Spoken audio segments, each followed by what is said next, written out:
Assalamualaikum warahmatullahi wabarakatuh. Kembali lagi ke channel saya, Entok Medan Channel. Halo, apa kabar sahabat peternak entok seluruh Indonesia? Agar channel ini semakin maju dan berkembang, jangan lupa di like, komen, dan subscribe video ini. Oke, tidak berlama-lama, langsung saja masuk ke pembahasan saya kali ini yang berjudul cara merawat kondisi kandang agar tetap kering dan tidak terserang dengan penyakit entok. Oke, langsung saja kita bahas cara merawat kandang agar tetap kering. Pertama-tama, kawan-kawan sekalian, dalam pemeliharaan entok ini baiknya menyurvei kandang dahulu, di mana tempat yang baik untuk kita membuat kandang, dari kandang umbaran, tempat bertelur, maupun kandang anakan entok serta tempat pembesaran anakan entok. Nah, yang paling baik kandang itu yang terkena sinar matahari secara langsung dari pagi hari sampai dengan sore hari. Intinya, sinar matahari masuk ke area kandang kita secara maksimal, tidak setengah-setengah dan tidak terhalang tembok maupun pepohonan yang menyebabkan sinar matahari tidak menyinari tanah ataupun entok-entok kita secara langsung. Bisa dilihat di sini, ini sekitaran jam 8 sampai dengan jam 9 pagi. Itu sudah bisa dilihat kawan-kawan sekalian, seluruh area kandang ini terkena sinar matahari secara langsung dan merata. Dari segi tanah itu juga terkena secara menyeluruh.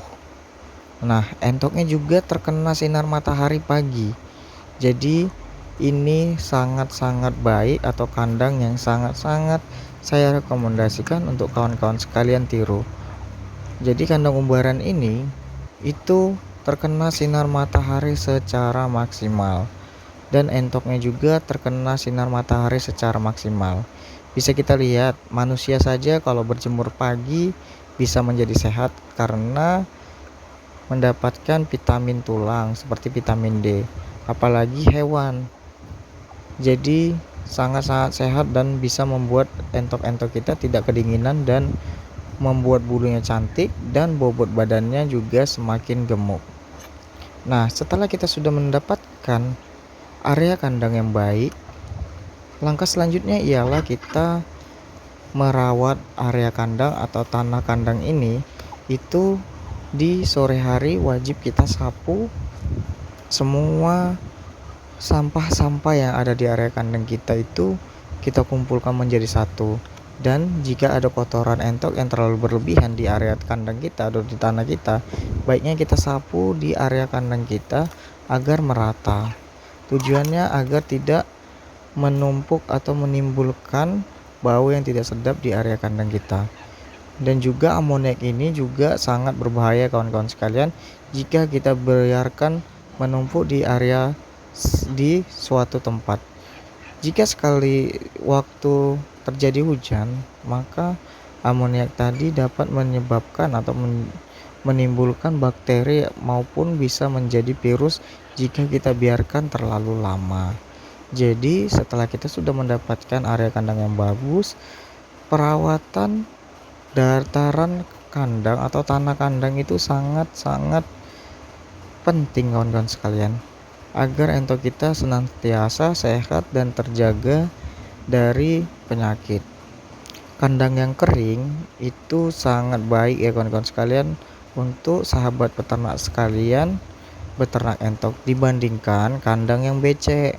Biasanya kandang yang becek itu entoknya kurang bersemangat dalam beraktivitas, dan juga bobot badannya tahu-tahu waktu kita timbang bisa drop ya kawan-kawan sekalian.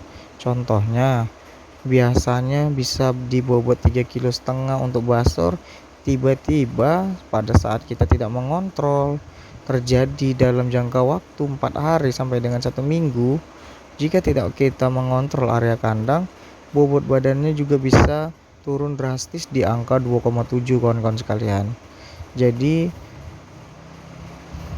faktor kandang atau faktor kekering di tanah pada berbudidaya entok ini sangat-sangat baik.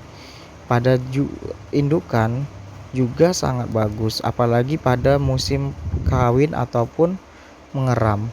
Pada musim kawin juga, entok pada musim kering ini juga sangat-sangat maksimal pada proses perkawinan dan juga pada proses pengeraman. Jadi kalau area kandang atau petarangan kita juga kering, maka rasio penetasannya itu juga bisa kita maksimalkan menjadi 99% kawan-kawan sekalian, dibanding jauh dengan musim hujan. Itu diakibatkan karena indukan tadi dari luar petarangan telur, kaki dan tubuhnya itu basah kawan-kawan sekalian, sehingga terkena telur yang akan dierami nanti. Jadi kandang yang kering juga mendukung kita dalam berbudidaya entok dari sistem pembibitan, yaitu tadi pengeraman dan juga sistem pembesaran kawan-kawan sekalian. Kalau kita memelihara anakan entok pada musim panas, itu sangat-sangat bagus untuk perkembangannya kawan-kawan sekalian, dibanding jauh dengan pada musim hujan. Entok anakan kita itu bisa kedinginan walaupun kita memberi lampu secara maksimal. Dan juga proses pemberian pakan itu juga sangat tinggi saat musim panas seperti ini. Jadi nafsu makan entok itu juga terjaga kawan-kawan sekalian, dibanding jauh dengan musim dingin. Entok lebih banyak diam dan resapan pakan pada saat kita memberi pakan di kandang yang biasanya 100% habis, ini malah menurun menjadi 80%. Jadi hanya 80% yang dimakan sama entok-entok kita dan 20%-nya dianggurin. Tapi biasanya juga tetap habis, tapi tidak langsung habis kawan-kawan sekalian. Butuh waktu yang lumayan lama untuk menghabiskan 20% pakan entok yang sisa di area kandang kita. Alangkah baiknya kawan-kawan sekalian dalam pemberian pakan itu, sekali pemberian itu habis dimakan entok-entok kita, dan seluruh entok kita maksimal melahap pakan yang kita berikan, sehingga pada saat entok-entok ini tadi kenyang, ia akan lebih banyak beristirahat. Ciri-ciri entok yang kenyang ialah tidak berisik dan lebih banyak diam di area kandang kita. Setelah ia kenyang, maka entok tadi lebih banyak duduk ataupun beristirahat. Intinya entok yang sudah kenyang itu tidak ribut ya kawan-kawan sekalian, dan tidak terlalu banyak beraktivitas. Nah, langkah selanjutnya agar kandang kita tidak terkena penyakit dari luar ialah dalam perawatan kandang kita ini, di setiap sore hari setelah kita menyapu area kandang kita dari sampah-sampah, yaitu dari dedaunan maupun dari sampah-sampah yang ada dihasilkan dari entok ini, kita jadikan satu dan kita bakar kawan-kawan sekalian. Ini sangat-sangat saya konsisten lakukan dalam berternak entok. Jadi setiap sore hari wajib bagi kawan-kawan sekalian maupun sahabat peternak entok sekalian itu membuat bakaran sampah atau pengasapan untuk area kandang kita, terutama tempat entok saat beristirahat seperti kandang-kandang untuk tidur entok dan juga tempat pengeraman entok. Itu sangat-sangat saya anjurkan setiap hari kita lakukan kawan-kawan, atau juga bisa satu hari kita buat pembakaran atau besoknya tidak, dan besoknya kita buat pembakarannya selagi dan besoknya tidak. Tujuan pengasapan ini ialah untuk mengusir hewan-hewan malam yang ada di area kandang kita. Jadi hewan-hewan malam itu ialah seperti nyamuk dan juga Sini Bang Ti. lalat-lalat yang ada di area kandang kita. Oh, dari sini aja lah. Nyamuk Dari sini kan. sangat berbahaya kawan-kawan sekalian untuk entok kita. Dari Entok sini. kita bisa turun drastis bobot badannya, dan juga nyamuk itu pembawa penyakit.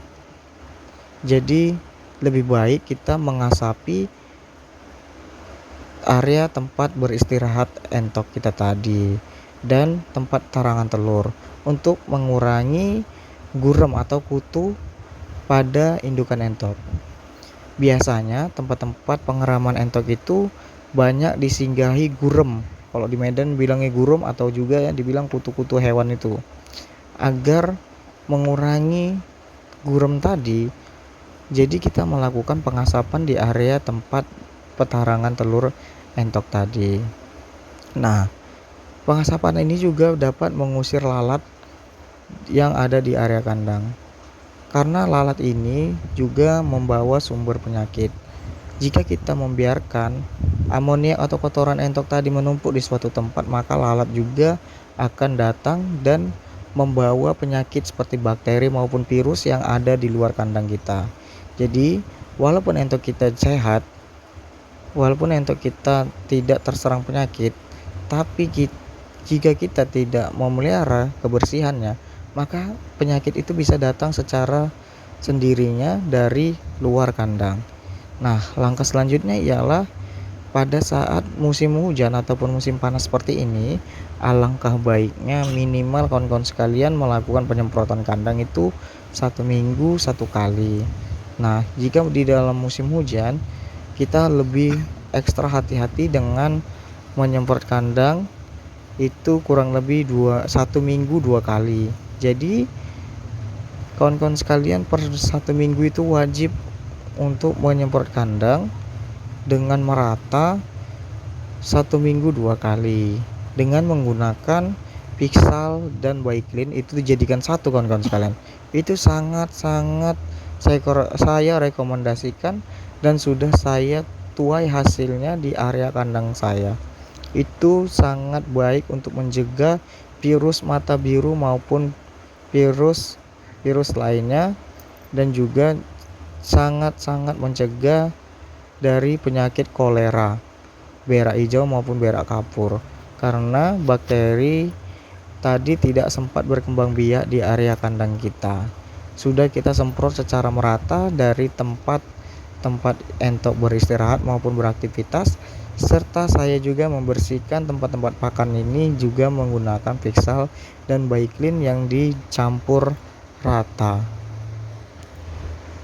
Nah, setelah kita sudah mulai menerapkan dari pemilihan kandang agar sinar matahari masuk secara langsung, dan juga pemeliharaan kandang, menyapu area kandang agar tetap bersih, serta memberi pengasapan di area kandang kita agar menghindari dari nyamuk, lalat, dan serta kutu pada indukan yang sedang mengeram. Oke kawan-kawan sekalian, saya rasa paham ya dari penjelasan saya kali ini tentang perawatan kandang. Assalamualaikum warahmatullahi wabarakatuh.